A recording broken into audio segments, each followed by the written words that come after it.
Welcome to Suman TV. నేను మీ Shankar. Municipality ఎన్నికలు ఇప్పటికే ఊపందుకున్నాయని చెప్పుకోవచ్చు. డోర్ టు డోర్ క్యాంపెయిన్ కూడా పెద్ద ఎత్తున నినాదాలతోటి ఊరెత్తా ఉన్నాయి. ఇక్కడ చండూరు పట్టణంలో చూసుకోవచ్చు 9వ వార్డు కౌన్సిలరు కలిమికొండ పారిజాత జనార్దన్ గారి యొక్క టీం చాలా గొప్పగా పెద్ద ఎత్తున వాళ్ళు తిరగడం జరుగుతూ ఉన్నది. వాళ్ళు ఉన్నటువంటి నాయకులు, ముఖ్యమైన నాయకులు కూడా పెద్ద పెద్ద తలకాయలు కూడా ఇక్కడ మనం ముందు కనపడతా ఉన్నాం చూసుకోవచ్చు. వీళ్ళలో ఉన్నటువంటి ఒక క్యాండిడేట్ కూడా మనం మాట్లాడించే ప్రయత్నం చేద్దాం. ప్రస్తుతం మనతోటి ఒక క్యాండిడేట్ కూడా చెప్పండి సార్, ఎన్నికల్లో మీరు ఎలా ప్రచారం చేస్తా ఉన్నారు? 9వ వార్డు మీద బాగా హోపస్ పెట్టుకున్నారు. ప్రజల్లో కూడా ఒక సానుభూతి అయితే కనబడతా ఉంది. ఎందుకంటే కలిమికొండ జనార్దన్ గతంలో స్వల్ప ఓట్లతో ఓడిపోవడం జరిగింది. నిన్న చేసినటువంటి క్యాంపెయిన్ కావచ్చు, ఇప్పుడు చేస్తున్నటువంటి ప్రచారం కావచ్చు, ఏ విధంగా చేస్తా ఉన్నారు?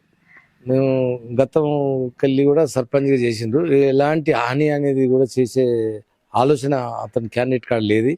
మంచి గుణవంతుడు కాబట్టి ఈసారి మన కౌన్సిలర్గా ఒకసారి చేసి స్వల్ప ఒక 30-20 ఓట్లతో ఓడిపోయాడు. అది గతంలో కాంగ్రెస్ పార్టీ కాదు, టీఆర్ఎస్ కెళ్ళి చేసింది కాబట్టి ఈసారి చేయి గుర్తుకెళ్ళి చేసింది. నాకు తెలిసి అయితే 300 మెజార్టీ తోటి కూడా గెలిచాడు. పాజాత కలిమికొండ పాజాత టోటల్ గా రాజగోపాల్ రెడ్డి కరెక్ట్ టికెట్లు కూడా ఎవరైతే గెలిచే గుర్రాలకి టికెట్లు ఇచ్చారు. అది దానికి ఎలాంటి డౌట్ పడిన అవసరం లేదు. మాకు ఎవరు కూడా పోటీ కాదు. నాకు తెలిసి అయితే బీజేపీ కానీ టీఆర్ఎస్ కానీ మాకు పోటీ కాదు. ఎందుకంటే మా ముఖ్యమంత్రి ఉన్నాడు, ఎమ్మెల్యే గారు, మేము ప్రజలకు సేవ చేస్తారు, వీళ్ళు పక్కా పని చేస్తారు అనే దాని మీదనే, ఆ కాంటెస్షన్ మీదనే చేయి గుర్తు కొట్టేసి గెలిపిస్తారని మేము పూర్తిగా నమ్ముతున్నాం. మాకు 10 సీట్లు గ్యారంటీ కూడా వస్తాయని మా అంచనా. టోటల్ చండూల్లో 10 సీట్లు వస్తాయని మా రాజగోపాల్ రెడ్డి నాయకత్వంలో మేమందరం టీమ్గా పనిచేస్తున్నాం. ఎవరు కూడా మనసులు భేదాలు లేకుండా కులాల అతీతంగా కార్యకర్తలుగా పనిచేస్తున్నాం. చెప్పండి సార్, ఇప్పుడు ఎన్నికలకు ఎలా చేస్తున్నారు ప్రచారం, ఎవరు చూస్తారు? రాజగోపాల్ రెడ్డి నాయకత్వంలో అందరం మంచిగా చురుగ్గా పాల్గొని ఇంటింటికి తిరుగుకుంటూ అక్కడ ఉన్న సమస్యలు అడుగుతూ పరిష్కరిస్తూ వెళ్తున్నాం. ఈసారి కలిమికొండ పారిజాత అత్యధిక మేరతోటి గెలుస్తుందని ఆశిస్తున్నాం.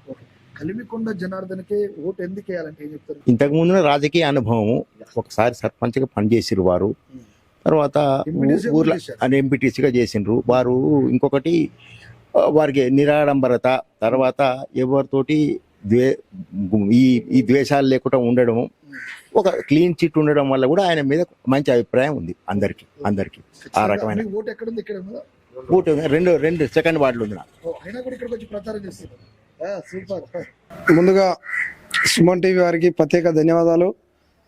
మా కాంగ్రెస్ పార్టీ అభ్యర్థిగా ప్రకటించిన పెద్దలు రాజగోపాల్ రెడ్డి గారికి, ముఖ్యంగా కలిమికొండ పారిజాత గారికి 9వ వార్డు అభ్యర్థిగా ప్రకటించినందుకు ప్రత్యేక ధన్యవాదాలు. అదేవిధంగా ఇక్కడికి సీనియర్ నాయకులైనటువంటి గతంలో సర్పంచ్గా చేసిండు, ఎంపీటీసీ చేసిండు, ఎవరికి కూడా ఎక్కడ కూడా హాని కలిగకుండా కూడా గ్రామ పంచాయతీ సేవలు అందించిన వ్యక్తి కాబట్టి కలిమికొండ పారిజాత అంటే ఎక్కడ కూడా ఎవరు వచ్చినా కానీ ఆయన ఇంటికి వస్తే చెయ్యి పెట్టి వాళ్లకు చేసే దానకరుడు, అట్లాంటి వ్యక్తి కాబట్టి అక్కడ నిన్న డోర్ టు డోర్ ఇప్పుడు దాదాపు అక్కడ 9వ వార్డు ఇన్ఛార్జిగా చేసుకుంటూ మాకు ఇక్కడ అన్నకు ఇన్ఛార్జిగా ఇచ్చారు. అదేవిధంగా డోర్ టు డోర్ ప్రచారం చేస్తుంటే, అయ్యా నీకు పోయినసారే మాకు నీ సేవలు మాకు కావాలనుకున్నాం కానీ కొంత మిస్గైడ్ అయింది కాబట్టి ఇట్లాంటిది ఇప్పుడు మీకు ముందంజలో ఉంటామేమో అని చెప్పి ప్రతి ఒక్కరు చేతులు ఎత్తి దండం పెట్టి ఆయనని వాళ్ళ చేతిలో తలకాయ పెట్టి ఈరోజు వారిని ముందంజలో ఉన్నాడు కాబట్టి డోర్ టు డోర్ చూసినాం.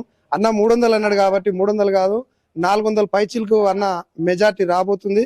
అఖండ విజయంతో ఈ కాంగ్రెస్ మున్సిపాలిటీలో ఫస్ట్ 9వ వార్డే ఘన విజయంతో సాధించి రాజగోపాల్ రెడ్డి గారికి కానుకగిస్తామని చెప్పి ప్రత్యేక ధన్యవాదాలు సుమన్ టీవీ వారికి. ఓకే.